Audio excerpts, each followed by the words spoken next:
তো হ্যাঁ দেখো, এখন জিজ্ঞেস করো না যে এই গাছটার নাম কি।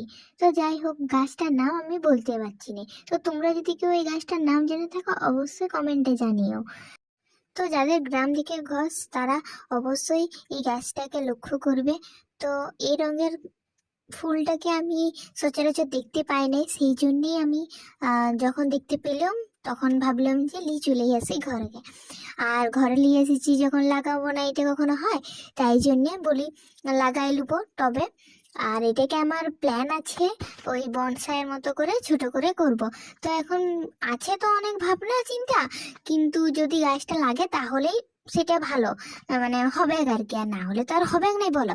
তো এখানে যেহেতু শিয়াকুল ছিল, শিয়াকুলের ঝোপের মধ্যে বহুত কাটা, অনেক কষ্ট করে এগুলাকে ডালগুলো ভেঙে ভেঙে নিয়ে এসেছি। তো গাছটাকে আমি লাগিয়েও দিয়েছি, সেই ভিডিওটা তোমাদেরকে দেখাতে পারিনি। তো